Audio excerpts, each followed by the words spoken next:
Información precisa, completa, veraz, objetiva e independiente. Directo a tu pantalla. Voz de América en RCR 750.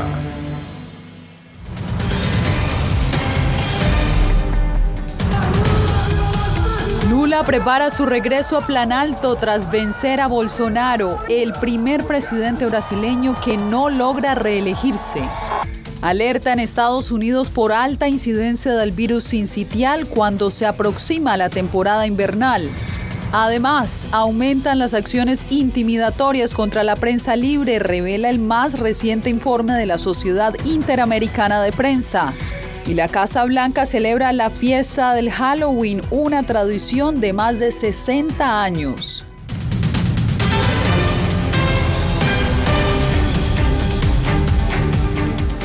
¿Qué tal? Bienvenidos a El Mundo al Día.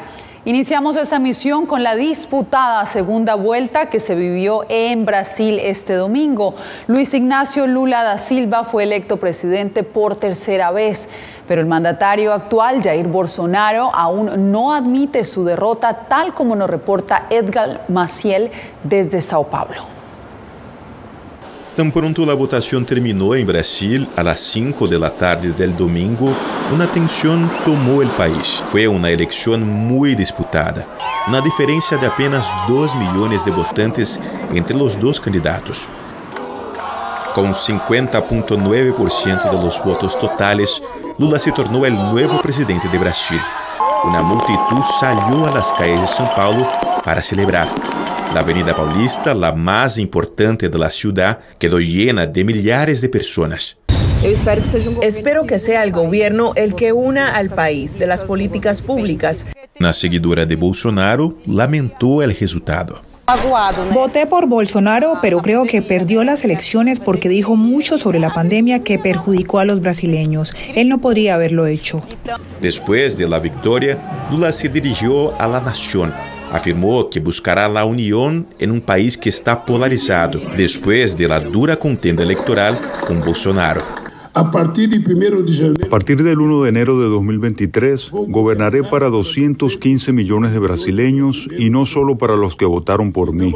No hay dos Brasiles, somos un solo país, un solo pueblo, una gran nación. Los líderes mundiales han felicitado a Lula por su victoria, al igual que el presidente estadounidense Joe Biden, que calificó las elecciones de justas y confiables y dijo que esperaba trabajar con el nuevo presidente para mantener la cooperación entre los dos países. Ahora Lula tendrá 2 meses para armar su futuro gobierno. Tomará posesión en el 1 de enero de 2023. Edgar Maciel, São Paulo, Voz de América. Justamente el presidente Biden llamó hoy al mandatario electo Luis Ignacio Lula da Silva para felicitarlo. Durante la llamada, Biden elogió la fortaleza de las instituciones democráticas brasileñas tras las elecciones del fin de semana y se comprometieron a continuar trabajando para abordar desafíos comunes. En más noticias, el Departamento de Justicia presentó este lunes 2 cargos ante un tribunal federal contra David DePape, presunto agresor del esposo de la presidenta de la Cámara de Representantes, Nancy Pelosi. DePape se encuentra recluido en una cárcel de San Francisco después de que lo arrestaran como sospechoso de intento de asesinato, asalto con un arma mortal, abuso de ancianos, agresión, robo, amenazas a un funcionario público o familiar y otros delitos graves. La policía no ha dicho cuál fue el móvil del crimen, pero el hecho avivó los temores sobre la violencia política en Estados Unidos. Y seguimos con la información. El aumento de contagios de virus respiratorio sincitial, que puede ser mortal y para el que todavía no hay vacuna, preocupa a los expertos. Nos enlazamos con Ángela González, quien se encuentra en Nueva York. Ángela, ¿quiénes están en mayor riesgo de contraer este virus? Yasmín, según los Centros de Control y Prevención de Enfermedades, el virus sincitial causa 14.000 muertes en personas mayores de 65 años y 300 muertes en niños menores de 5 años cada año. Estos grupos, sumados también a las de las mujeres embarazadas y también a las personas inmunodeprimidas, conforman los grupos que enfrentan mayor riesgo ante esta amenaza, no solo de este virus, sino también del COVID-19 y de la influenza. Con el levantamiento de las restricciones de bioseguridad y la socialización en pleno apogeo, un aumento pronosticado de casos de COVID-19 para el invierno está a punto de colisionar con una temporada de influenza temprana y un tercer virus, el RSV o respiratorio sincitial, que puede ser mortal y para el que no existe vacuna. Durante la pandemia la gente se estaba cuidando, usando máscaras, no había la oportunidad de infectarnos contra este virus y ahora no hay esa inmunidad. Con síntomas similares difíciles de diferenciar, pero que pueden desarrollar bronquitis y pulmonía. Yo creo que el síntoma que indica RSV es la cantidad de flema y dificultad en respirar que muchos pacientes tienen. Estos tres virus juntos podrían enfermar a millones de personas y colapsar los hospitales, advierten los expertos en salud, por lo que la recomendación es recibir las vacunas disponibles. Si nos protegemos contra la gripe y contra coronavirus con esas vacunas, nos vamos a proteger porque vamos a tener menos chances de tener esas infecciones. Al igual que volver a las normas de bioseguridad. Bueno, pues con la vacuna y las máscaras, ¿no? La mascarilla y lavarse las manos y el alcohol gel, con eso, porque entonces no podemos bajar la guardia, ¿no? Varios laboratorios como Pfizer y Moderna se encuentran en su fase final de producción de lo que sería la primera vacuna en Estados Unidos contra el virus sincitial y se espera que la tengan aprobada para el próximo otoño. Yasmín. Gracias, Ángela. Y ahora nos vamos con información de Europa del Este porque Rusia suspendió su participación en el acuerdo que permitía movilizar cereales y fertilizantes ucranianos en el Mar Negro. Celia Mendoza está en Naciones Unidas con lo más reciente. Celia, ¿cuáles son las consecuencias de esta decisión tanto a corto como a largo plazo, pero también para el resto del mundo? Definitivamente, y de acuerdo a lo que pudimos escuchar en el Consejo de Seguridad de las Naciones Unidas durante esta jornada, podría llevar a un incremento en los precios de los cereales, pero al mismo tiempo a más pobreza y hambruna. Una de las situaciones más complicadas también sería lo que pueda suceder dentro del Mar Negro, mientras Naciones Unidas asegura que continuará movilizando estas embarcaciones. La seguridad alimentaria del planeta está nuevamente en riesgo luego de que este fin de semana Rusia reanudó su bloqueo de las exportaciones de cereales desde los puertos ucranianos, dejando atrás el acuerdo mediado por Naciones Unidas. Es realmente indignante. Eso va a aumentar el hambre. No hay razón para que lo hagan, pero siempre están buscando alguna justificación para poder decir que la razón por la que están haciendo algo indignante es porque Occidente los obligó. Y eso es simplemente una tontería. No hay ningún mérito en lo que están haciendo. La ONU negoció el acuerdo y debe respetarse. Martin Griffiths, subsecretario general de la ONU para Asuntos Humanitarios y Emergencias, se pronunció este lunes ante el Consejo de Seguridad. Insistimos, como lo hemos hecho todo el tiempo, en que las exportaciones de estos dos proveedores, Ucrania y Rusia, son vitales. Necesitamos exportaciones sin trabas de ambos. Griffiths llamó a los miembros de la ONU a respaldar el acuerdo firmado a finales de julio, mediante el cual se ha logrado exportar más de 9 millones de toneladas de cereales y otros productos alimentarios desde el Mar Negro. Rusia, sin prueba alguna, aseguró que este corredor humanitario fue usado de manera irregular.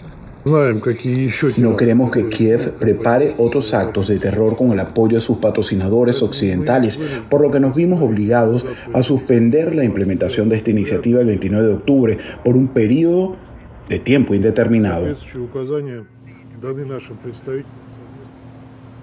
Griffiths afirmó que las partes que firmaron este acuerdo tienen que cumplirlo y agregó que no habría ningún tipo de medida que no pudiera permitir que ellos sigan movilizando los granos y los cereales en esta zona. Mientras tanto, Rusia indicó que ellos tienen la disponibilidad de vender este tipo de cereales a un precio asequible e indicó que estarían entregando 500,000 toneladas a países pobres. Gracias por este reporte, Celia. Y un preocupante y franco retroceso de la libertad de prensa en las Américas es la conclusión a la que llegó la Sociedad Interamericana de Prensa en su 78ª Asamblea General. Natalie Salas Guaitero tiene los detalles desde Madrid. Culminó la Asamblea General de la Sociedad Interamericana de Prensa y en su informe final resaltó las acciones intimidatorias en contra de la prensa libre, detenciones, exilios obligados y asesinatos de periodistas y trabajadores de los medios, esto como marcas constantes de la prensa en las Américas. Destaca además los 11 homicidios de periodistas y trabajadores de los medios que ocurrieron en México desde el pasado mes de abril, sin que las autoridades hayan esclarecido aún algunos de estos casos. En la misma lista está Colombia y Haití, que resaltan con 3 muertes de periodistas cada uno, Ecuador y Honduras con 2 y un caso registrado en Estados Unidos, Paraguay, Brasil y Chile, respectivamente, esto para un total de 25 homicidios. Casos relevantes en el hemisferio, Venezuela, Cuba, Nicaragua, que volvieron a ser calificados como países sin libertad de expresión alguna, de acuerdo con el índice de Chapultepec, que es un barómetro que mide diversas variables de la situación de la prensa. Venezuela llama una atención de forma particular, no solo por ser una nación fuente de miles de exiliados, sino que el gobierno de Nicolás Maduro intensificó sus acciones contra la prensa con el cierre de 41 emisoras de radio en el último año y el bloqueo de sitios de internet de medios nacionales e internacionales. Finalmente, la Sociedad Interamericana de Prensa ha renovado su directiva y la presidencia fue asumida por el periodista del diario The New York Times, Michael Greenspan, quien se va a desempeñar en el cargo por el lapso de un año. Natalie Salas Guaitero, Voz de América, Madrid. La policía india arrestó este lunes a 9 personas en relación a la investigación por el derrumbe de un puente peatonal en el que murieron al menos 134 personas, entre ellos muchos niños.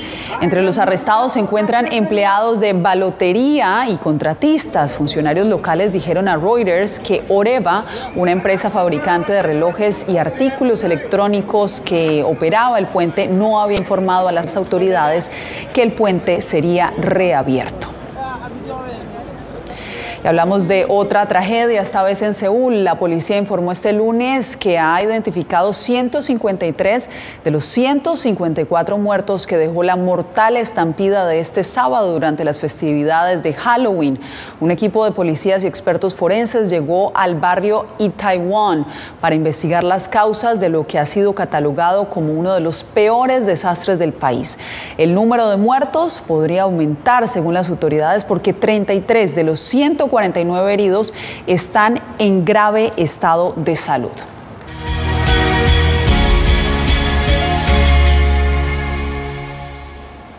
Cuando se aproximan las elecciones de medio término en Estados Unidos, expertos y activistas piden prestar atención especial a las contiendas estatales porque allí podrían surgir leyes que regirán futuras elecciones presidenciales.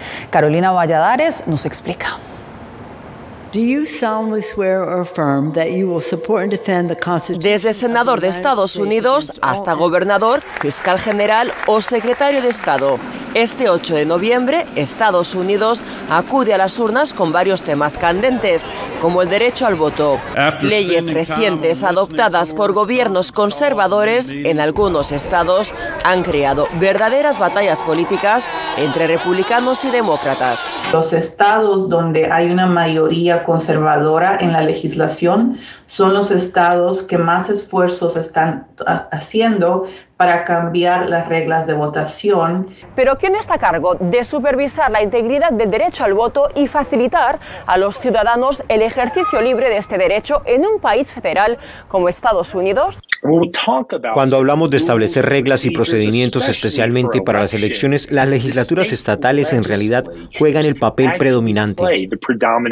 Contiendas electorales menos llamativas y costosas que las federales, pero que según los expertos de ellas depende que se rediseñen las leyes electorales de cara a las presidenciales de 2024. También afecta la forma en que se pueden llevar a cabo las elecciones futuras, porque esos son los individuos que tienen la autoridad principal para establecer esas reglas y procedimientos electorales. Mientras tanto, Arizona, Texas y Georgia, todos ellos en manos republicanas, han introducido nuevas leyes electorales desde las elecciones de 2020. Y si bien algunos expertos opinan que era un paso necesario, se debieron francamente a la confusión que surgió de esas elecciones. Otros consideran que las nuevas legislaciones están orientadas a suprimir el acceso al voto de determinados segmentos de la población. Lo que están haciendo es básicamente hacerlo más difícil para estos grupos vulnerables. Disputas que en muchos casos terminan en las cortes estatales. En Georgia, el pasado mes de octubre, un juez federal emitió un fallo en contra del grupo de derechos electorales Fair Fight Action, que había denunciado las disposiciones de voto en ausencia, la supervisión de las listas de votantes y la ley de coincidencia exacta que exige que el nombre de un votante en su solicitud de votante sea idéntico a su identificación gubernamental, incluso en el caso de guiones y tildes. Carolina Valladares, Voz de América, Washington. A día de hoy, 28 estados en Estados Unidos tienen un gobernador republicano y 22 están siendo liderados por un demócrata. Los comicios del 8 de noviembre podrían cambiar ese panorama. Alex Segura con el reporte. Los comicios estadounidenses del 8 de noviembre tendrán un gran impacto en el rumbo de la nación. Además de las elecciones para escoger representantes en ambas cámaras del Congreso Federal, también estarán en juego 36 gobernaturas, incluyendo estados como California, Texas, Georgia y Florida. Pienso que a nivel estatal, esta es mi opinión, para mí son más importantes porque son leyes que me van a afectar más a mí directamente como ciudadana, por ejemplo, de California. Mi familia vemos ciertos temas un poquito más de cerca porque tenemos 2 hijos. Esta sensación llevó también a Eglé Fernández a tomar la decisión de votar por primera vez en unas elecciones que no sean las presidenciales. Yo creo que ha habido un despertar últimamente de no votar solamente por la parte presidencial, sino en la parte también de que nos están llevando el voto a nivel interno. La realidad es que los estados y por ende los gobernadores tendrán un gran poder de decisión en temas como el derecho al aborto, que fue derogado recientemente por el Tribunal Supremo. Puede que no lo veamos en todos los estados que están celebrando elecciones, pero hay más mujeres que están recurriendo a registrarse, lo que es un buen indicio de que acudirán a votar en noviembre. Más allá del acceso al aborto, el sistema federal del gobierno de Estados Unidos confía a los estados importantes poderes como la construcción de carreteras, la financiación de escuelas y el mantenimiento de las fuerzas policiales. Alex Segura, Los Ángeles, Voz de América.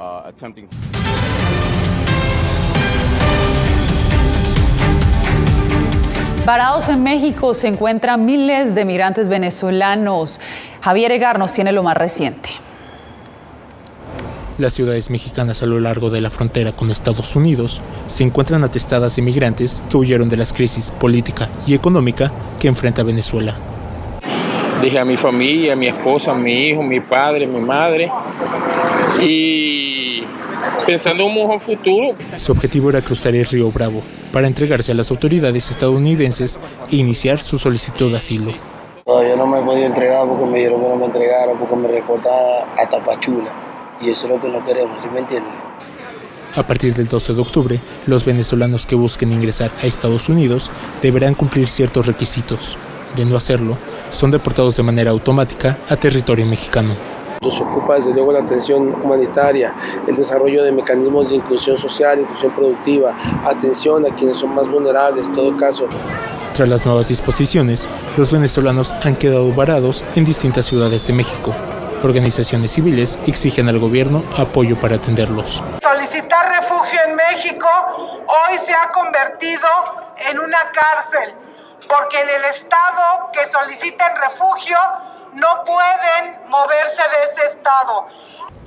La Comisión Mexicana de Ayuda a los Refugiados informó que el número de solicitantes venezolanos pasó de 7.600 en 2019 a casi 9.000 en septiembre de 2022, un aumento exponencial a las solicitudes entregadas por centroamericanos y caribeños.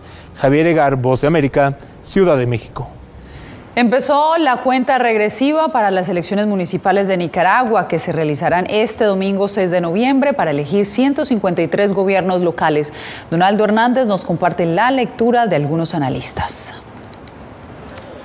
Este domingo, más de 3 millones de nicaragüenses están habilitados por el Consejo Supremo Electoral para participar de las elecciones municipales, los segundos comicios más importantes del país después de las elecciones presidenciales.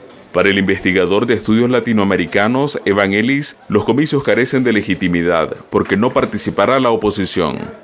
Bueno, realmente yo creo que ya hace tiempo ya se acabó la democracia en Nicaragua. O sea, para los que tenían duda, o sea, las elecciones fraudulentas en noviembre de 2021 fue solo una gran ilustración, especialmente cuando hizo ilegal básicamente todos los partidos de la oposición. Ellis considera que en la práctica Nicaragua tiene un modelo de partido único, opinión que respalda el exdiputado opositor Eliseo Núñez. Ya somos un modelo de partido hegemónico y la pregunta es ¿cuándo se va a convertir en un partido único? Pero hacia ahí va. Ambos consideran que muchos de los potenciales candidatos a las alcaldías están entre los más de 200 presos políticos. Sin embargo, el Consejo Supremo Electoral afirma que la votación del domingo es democrática. Seguimos asegurando las mejores condiciones en estas elecciones soberanas municipales 2022. La oposición, por su parte, ha llamado a sus seguidores a no participar de los comicios municipales. Donaldo Hernández, Voz de América.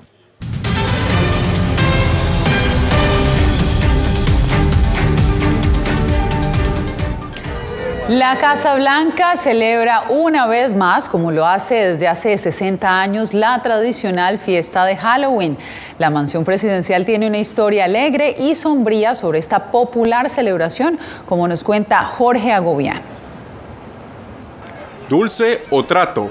La familia Biden continuó la tradicional celebración del día de Halloween en la Casa Blanca y pasó a los archivos de la historia.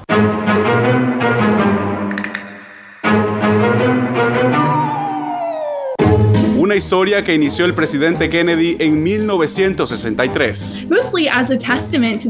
Principalmente como un testimonio de que los Kennedy tenían dos hijos pequeños, Caroline y John Jr., así que ese es realmente el comienzo de la tradición de dulce o trato, y luego comenzó a haber más y más fiestas a lo largo de los años. Sarah Flink, de la Asociación de Historia de la Casa Blanca, nos contó que cada familia presidencial le ha dado su propio toque a la celebración.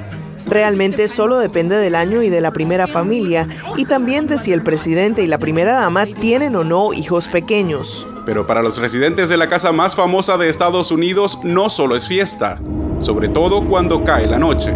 Los testimonios de expresidentes y primeras damas dan cuenta que en la Casa Blanca pasan cosas extrañas. La pareja Obama, por ejemplo, asegura que se oyen sonidos raros. Y el expresidente Reagan contó públicamente sus experiencias fantasmales. Algunas personas dicen que la Casa Blanca es la casa más embrujada de Estados Unidos, y ciertamente la gran cantidad de cuentos que tenemos a lo largo de la historia de avistamientos de presidentes y sus visitantes, ciertamente parece que así sea el caso. La historia popular contada por trabajadores de la residencia señala la presencia del espíritu de Abraham Lincoln, una leyenda que ha pasado de generación en generación. Una de las cosas que creo que mucha gente no sabe sobre el fantasma del presidente Lincoln es que la historia realmente parece tener su origen en un miembro del personal de la Casa Blanca llamado Jerry Smith. Él afirmó que veía tarde en la noche el fantasma del presidente Lincoln, ya sabes, mirando sombríamente hacia abajo, sintiéndose triste, caminando sobre las escaleras. Solo quienes han vivido en esta casa pueden dar fe. ¿Quién sabe? Eso sí, la celebración de Halloween aquí para nada es escalofriante. Más bien es el momento más dulce del año. Desde la Casa Blanca, Jorge Agobián, Voz de América. Y este fin de semana México comenzó a conmemorar el Día de los Muertos. Esqueletos gigantes bailaron por las calles de Ciudad de México como parte de un colorido desfile a lo largo de casi 5 kilómetros por el Paseo de la Reforma hasta el Zócalo en el centro de la capital mexicana. Cientos de actores, bailarines y acróbatas se unieron con trajes regionales y carrozas gigantes. Como es tradición, se espera que cientos de familias lleven música, bebidas y otras ofrendas a las tumbas de sus seres queridos. Feliz Halloween para todos. Nos vemos mañana. Radio Caracas Radio presentó Voz de América.